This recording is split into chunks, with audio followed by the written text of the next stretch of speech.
আরো 99টি গাছ আজকের মধ্যে তার কার্যালয়ে পৌঁছে যাবে। তো বিডিক্লিনের পক্ষ থেকে ঢাকা উত্তর সিটি কর্পোরেশনের কাছে 100টি রক্তচন্দন যাবেন।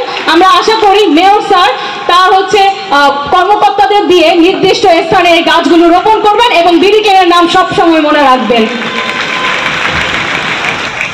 মেয়র স্যার জন্য আরেকটি জোরে তালি হওয়া উচিত।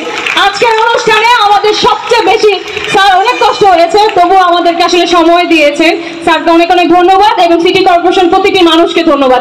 এই মুহূর্তে স্যারকে আমরা ছাড়তে চাই না, আমাদের আরেকটু কাজ আছে বাকি। স্যার, আমরা ইতিমধ্যে একটি স্মার্ট বিন স্থাপন করেছি, আপনি যদি সেই স্মার্ট বিনটি উদ্বোধন করেন আমরা বেশি কৃতজ্ঞ থাকবো। স্যার, আমরা একদম আপনার অফিসের সামনে সেই স্মার্ট বিনটি উপস্থাপন করেছি। আমি প্রধান সমন্বয়ক বলবো মেয়র স্যারকে নিয়ে যাওয়ার জন্য, এবং আজকে আমাদের যে স্মার্ট বিন বিডিক্লিনের যে সফলতা আজকের মাধ্যমে যে আমরা বাংলাদেশকে আরেকটি ইতিহাস দিতে চাই যে পরিচ্ছন্ন বাংলাদেশ গড়া এখন শুধু মুহূর্তের জন্যই বাকি। আপনি আমি চাইলে আসলে সেটা সম্ভব।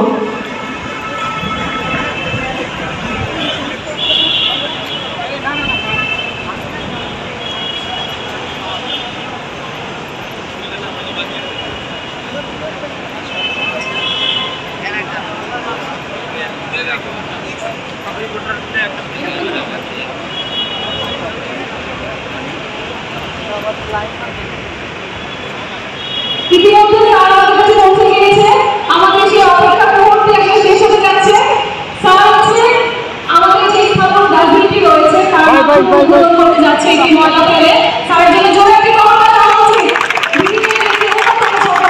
আমরা সবসময় বলি পরিচ্ছন্নতা শুরু আমাকে ডাস্টবিনটাও শুরু হলো আমার থেকে। ডাস্টবিন ব্যবহারে পরিচ্ছন্নতা যে মানসিকতা পরিচ্ছন্নতা করতে চাই সেই জায়গায় তুলে ধরতে চাই। Hey, hey.